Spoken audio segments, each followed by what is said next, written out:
నాన్న ఒక నిమిషం ఉండమ్మా. మీకు ఇష్టమైతే ఇప్పుడు మా అమ్మాయిని మీ అబ్బాయికి ఇవ్వడానికి నేను నిర్ణయించుకున్నాను. నన్ను పట్టుకొని నీ కూతురికి పెళ్లి ఎలా చేస్తావో చూస్తాను. నా కొడుకు తప్ప నీ కూతురికి వేరే గతి లేకుండా చేస్తానని ఎంత అహంకారంతో మాట్లాడుతున్నాడో తెలుసా?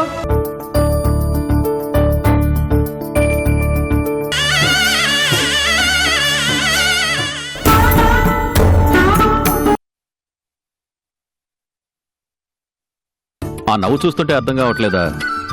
వాడికి అమ్మాయి నచ్చేసింది. బావగారు, మీ సంబంధం ఖాయం అయిపోయిందండి.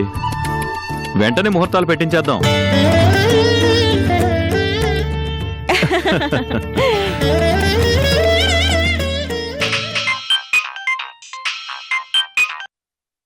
హలో, ఎవరండి? ఒక్క నిమిషం లైన్లో ఉండండి. మీరు మాట్లాడుతుండండి, నేను ఇప్పుడే వచ్చేస్తా.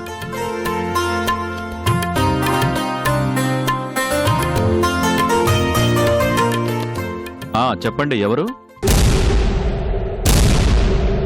అవునా, అలాగా, సరేనండి. చాలా చాలా సంతోషం. మంచి పని చేశారు. Thank you very much.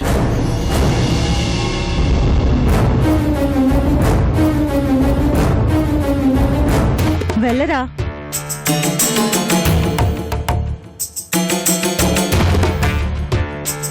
అమ్మా అమృత, వెళ్ళమ్మా. ఒరే ఆగరా.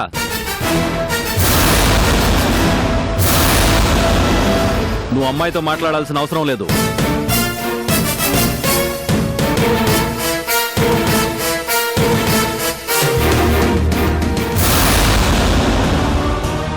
మాట్లాడాల్సిందంతా ఈ ఫోన్లోనే మాట్లాడేసాలే. నువ్వురా.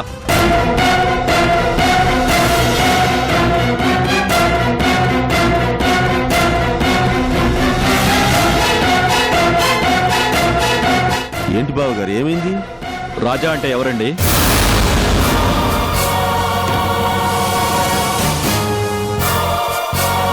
చెప్పండి, ఆ రాజా ఎవరు? రాజాకి మీ అమ్మాయికి ఉన్న సంబంధం ఏంటి? ఎంతకాలంగా ఆ సంబంధం కొనసాగుతుంది? ఆ సంబంధం ఇప్పుడెందుకు బెడిసికొట్టింది? చెప్పండి. ఏంటి బావగారు మీరనేది? నేననడం కాదండి, లోకమంతా కోడైకోస్తుంది. అందరికీ తెలిసిన విషయాలు మా దగ్గర దాచారని ఇప్పుడే మాకు అర్థమైంది. ఏం మాట్లాడుతున్నారండి? ఏం మాట్లాడుతున్నానా? మీ అమ్మాయికి ఆ రాజా అనే వాడితో సంబంధం ఉందని మాట్లాడుతున్నా.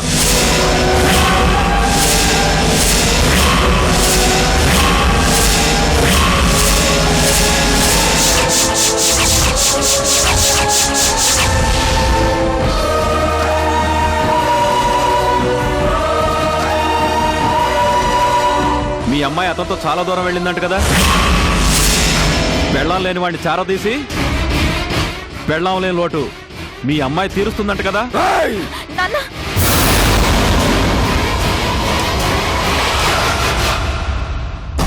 ఎందుకండి నా మీద ఆవేశపడతారు? ఇవి నా మాటలు కావు, మీ కూతురు గురించి లోకం చెప్పిన మాటలు.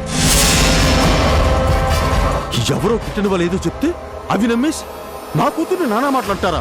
ఎవరో కాదండి, మీ సొంత బావగారే చెప్పారు. ఆ కారణంతోనే తన కొడుకు చేసుకోవాల్సిన మీ అమ్మాయిని వదిలించుకున్నారంట కదా. వాళ్ళు వదులుకున్న సంబంధం మేం చేసుకోవాలా? ఏదో పరువుగల మనుషులు అనుకుని వచ్చాం, అంతేగాని ఇలాంటి సంబంధం అనుకోలేదు. ఇంకా చూస్తూ నిలబడ్డారంటే పదండి. బావగారు ప్లీజ్ నా మాట వినండి. నా కూతురు అలాంటి మనిషి కాదు. నా కూతురు నిప్పండి.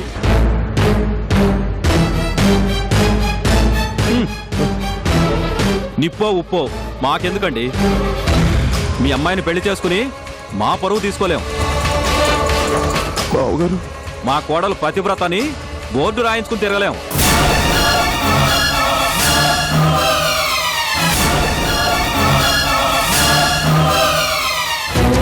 బావగారు అంత మాట్లాడకండి. అన్యాయంగా నా కూతురు మీద నిందలు వేసి వెళ్ళకండి. నన్ను బ్రతిమాలటం కాదండి, మీ కూతురు జీవితం నిలబెట్టమని ఆ రాజా ఎవరో కానీ అతని కాళ్ళు పట్టుకోండి.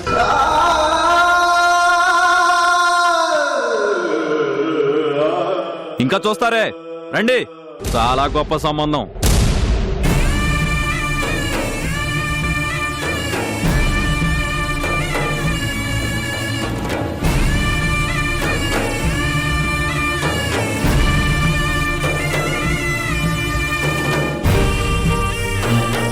నాన్నా,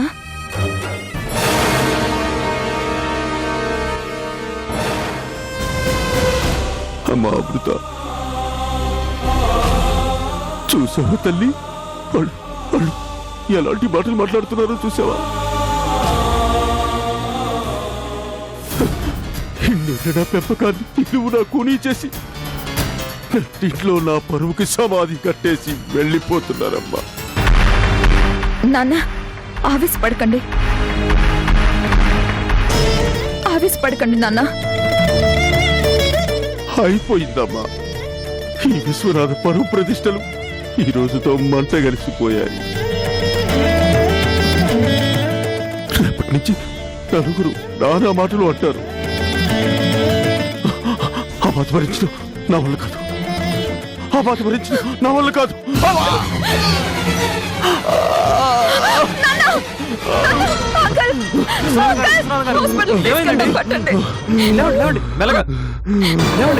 ఏమైందండి? హాస్పిటల్ తీసుకెళ్దాం.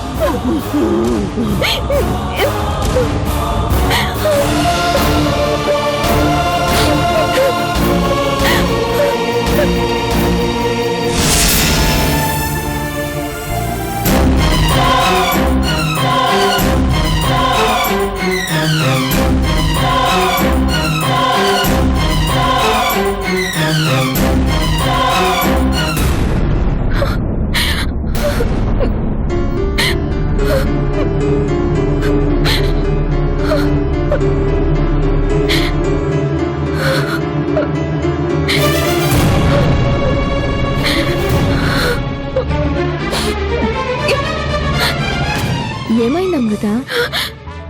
డాడీకి హార్ట్ అటాక్ వచ్చింది సుప్రజ. కాస్త చూడు.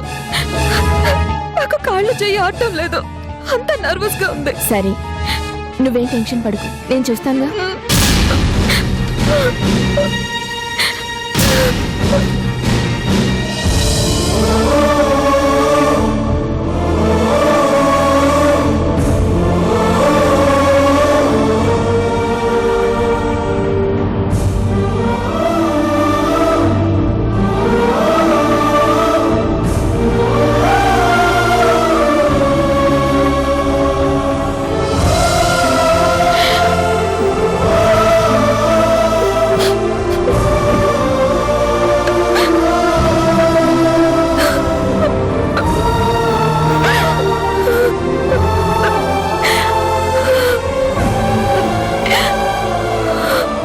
అమృత, నాన్నకి ఎలా ఉంది?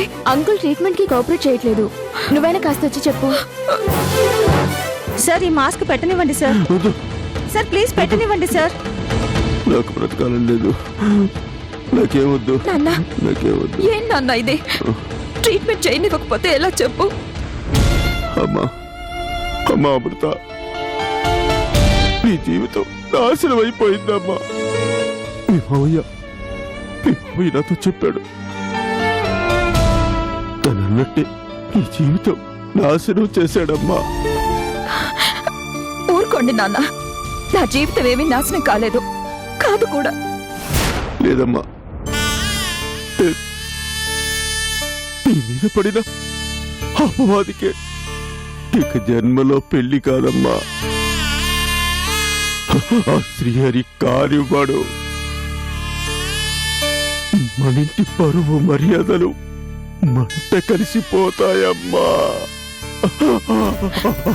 నాన్న ప్లీజ్, నా పెళ్లి కంటే ముందు మీ ఆరోగ్యం ముఖ్యం. ప్రతి మనిషికి పెళ్ళే ముఖ్యం కాదు. నా మాట వినండి నాన్న. సుప్రజ, ముందు ట్రీట్మెంట్ స్టార్ట్ చేయి. సిస్టర్, ఈసీజీకి ఏర్పాటు చేయి. Yes doctor. అమ్మా అమృత, ఎన్నో తరాల నుంచి వస్తున్న మన ఇంటి పరువు మర్యాదల్ని నాశనం చేయడానికి మీ మామయ్య కక్కను కట్టుకున్నాడమ్మా. అంకుల్, ప్లీజ్ అంకుల్, మీరు అలా ఆవేశపడకండి. నా మాట వినండి. ఒక్క సంబంధం తప్పైనంత మాత్రమే ఏం కాదు. అయినా అమృతను పెళ్లి చేసుకోవాలంటే అతనికి రాసి పెట్టుండాలి. మీరేం వర్రీ కాకండి అంకుల్. అమృత, నేనేమి చెయ్యలేకపోతున్నానమ్మా. నా కళ్ళ ముందే నీ జీవితం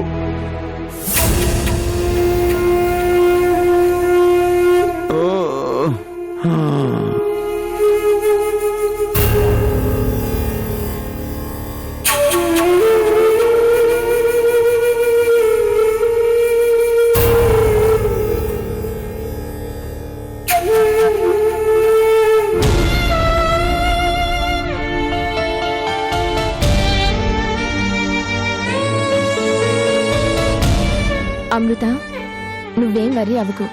అంకుల్ వెంటనే కోలుకుంటారు. నేను వెళ్ళి ఈసీజీ రిపోర్ట్ తీసుకొస్తాను.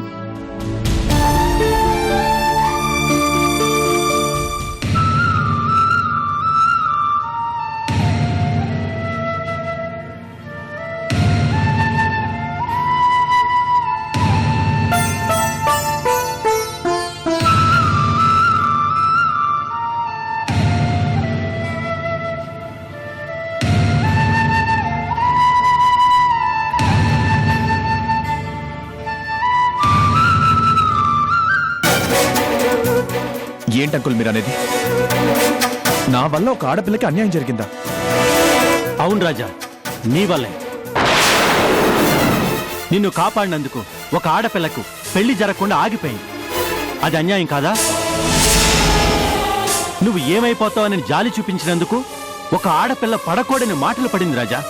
అది చూసి ఒక తండ్రి గుండె పగిలిపోయింది. అంకుల్, అసలు మీరెవరి గురించి మాట్లాడుతున్నారు? ఇంకెవరు? నీకు ప్రాణదానం చేసిన దేవత అమృత గురించి. అమృత? అవును, అమృతే. నిన్నొక మామూలు పేషెంట్లా తను చూడలేదు. నీకు ట్రీట్మెంట్ ఇచ్చి పంపితే తన బాధ్యత అయిపోతుందని చేతులు దులుపుకోలేదు. నిన్ను తిరిగి మామూలు మనిషి చేయడం తన బాధ్యత అనుకుంది. అందుకే నీ బాధ్యతను తన బాధ్యత అనుకుంది. అదే తన జీవితం మీదకి తట్టుకోలేని నింద పడేలా చేసింది.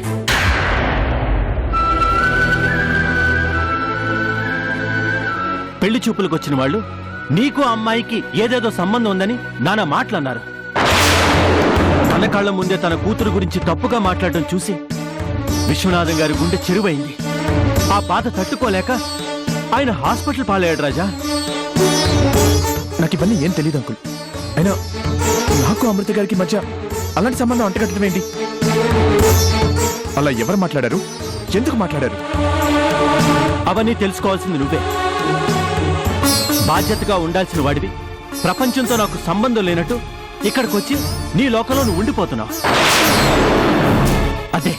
అదే నువ్వు చేస్తున్న తప్పు. కానీ అక్కడే నీ వల్ల ఒక కుటుంబమే నిందల పాలవుతుంది. మానవత్వంతో సహాయం చేసిన పాపానికి పాప తండ్రి కూతుళ్ళు లోకుల చేత ఎన్నెన్ని మాటలు పడుతున్నారో, ఎన్నెన్ని నిందలు పడుతున్నారో నువ్వు అర్థం చేసుకోవాలి రాజా. రాజా, మనం ఒకరికి సహాయం చేయకపోయినా పర్వాలేదు గాని మన వల్ల ఇంకొకరికి అన్యాయం జరగడానికి వీల్లేదు. పద. అయ్యా, మీ బావగారి పరిస్థితి మరీ అధ్వానంగా ఉందని చెప్పుకుంటున్నారయ్యా. కూతురు పెళ్లి చూడలేమోనన్న బాధ ఆయన మరింత కుంగదీసేస్తుందంటండి. ఏ క్షణంలో ఏం జరుగుతుందోనని జనమంతా అనుకుంటున్నారండి బాబు. అది అలా చెప్పు. అయినా ఈ వార్త సరిపోదు లింగమూర్తి. ఇంకా ఆ మనిషి చావుతో పోరాడాలి. ఎందుకు అనవసరంగా ఈ శ్రీహరితో పెట్టుకున్నానని కుమిరిపోవాలి.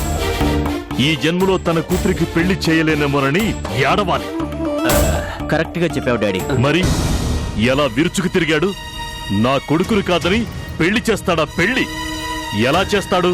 నేనెలా కానిస్తాను లింగమూర్తి? ఈ రోజు ప్రాణం కోసం, పరువు కోసం ఎలా కొట్టుకుంటున్నాడో చూడు. మర్యాదగా చెప్తే విన్నాడా? లేదే. అందుకే ఎలా చెప్పాలో అలా చెప్పాను. కూతురికి గొప్ప పెళ్లి సంబంధం తీసుకొచ్చి పెళ్లి చేస్తానని ప్రగల్భాలు పలికాడు. చివరికి చావు బతుకుల మధ్య పడి కొట్టుకుంటున్నాడు.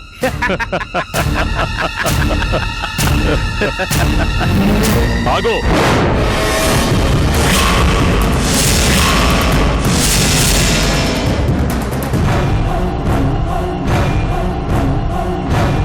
ఎక్కడికి వెళ్తున్నావు?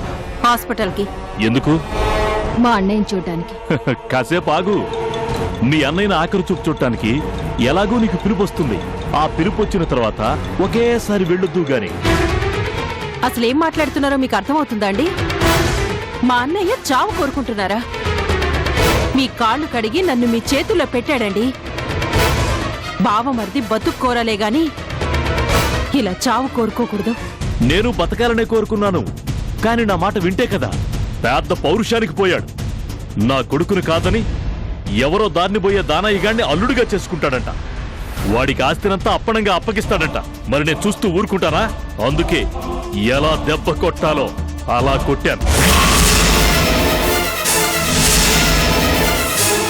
అదృష్టం బాగుండి చచ్చిపోయాడా? కనీసం 10 మందిలో జాలైనా మిగులుతుంది. దురదృష్టం కొద్దీ బతికాడా? ఇంతకంటే ఇంకా దారుణమైన అవమానాలు ఎదుర్కొంటాడు. ఇంతవరకు నేను స్వార్థపరుడితో సంసారం చేశాననుకున్నాను, కానీ ఇప్పుడు తెలుస్తుందండి నేనొక దుర్మార్గుడితో కాపురం చేశానని. మానవత్వం లేని మృగంతో కలిసి బతికాను. పాప భీతి లేని పశువుకి బిడ్డని కన్నాను.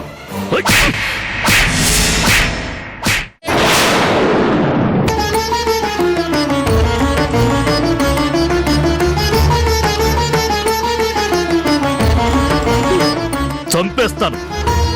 ఎక్కువ మాట్లాడేవంటే నిజంగానే పశువులా మారి నీ ప్రాణాలు తీస్తాను. నీ అన్నయ్యను చూడాలనిపిస్తే శవంగా మారాక అప్పుడు చూపిస్తా. అంతవరకు ఇంటి గడప దాటావంటే అడ్డంగా నరుకుతాను. పో లోపలికే.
అమ్మలాగా మీరు కూడా నాకు అన్యాయం చేసి వెళ్ళిపోదాం అనుకుంటున్నారా?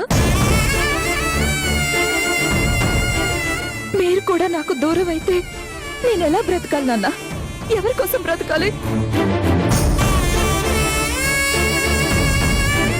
నా బాధ కూడా అదేనమ్మా.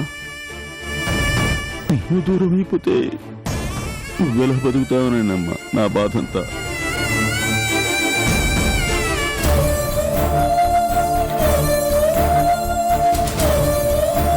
చూడమ్మా, ఏ తండ్రైనా తను పోయేలోగా తన కన్న బిడ్డలకి పెళ్లిళ్ళు చేసి వాళ్ళ జీవితాలకు తోడును కల్పించి వెళ్ళిపోదాం అనుకుంటాడు. కానీ నీ పెళ్లి జరుగుతుందనే నమ్మకం నాకు పోయిందమ్మా. ఎందుకు అంకుల్ అంత బాధపడతారు? అమృతకి ఏం తక్కువ అని పెళ్లి జరిగి చెప్పండి. అమృతకి చదువు లేదా? అందం లేదా? తన కాళ్ళ మీద తను నిలబడగలిగే ఆత్మస్థైర్యం లేదా? ఎందుకు అంకుల్ తన గురించి మీరు అంత బాధపడతారు? నీకు తెలీదమ్మా, ఆడపిల్ల మీద నింద పడితే ఆ నింద వాసిపోవడం అంత తేలిక కాదమ్మా.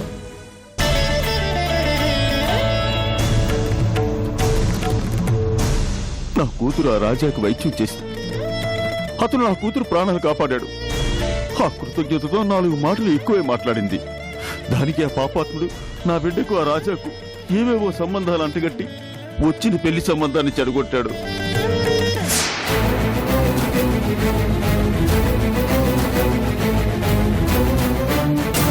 ఇది ఇంతటితో ఆగదమ్మా.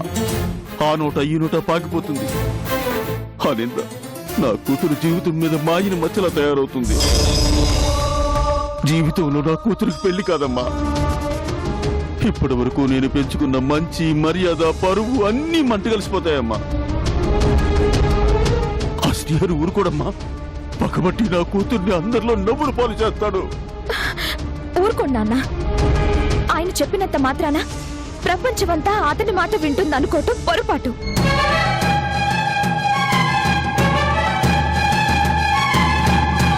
ఒకవేళ నిజంగానే నా మీద పడిన నిందని అందరూ నిజమని నమ్మినా నేనేం భయపడను నాన్న. నిజం మనకి తెలిసినప్పుడు మనం ఇంకొకరి గురించి భయపడాల్సిన అవసరం దేనికి చెప్పండి? ఎవరేమనుకున్నా పైన ఆ దేవుడు లేడా? ఆయనకి తెలీదా?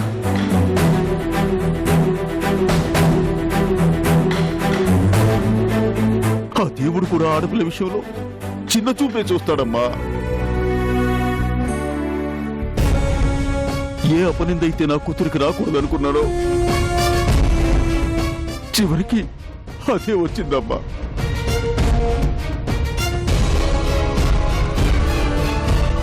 ఇది చూడడానికే ఆ దేవుడు నన్ను ఇంకా బ్రతికిచ్చినట్టున్నాడు.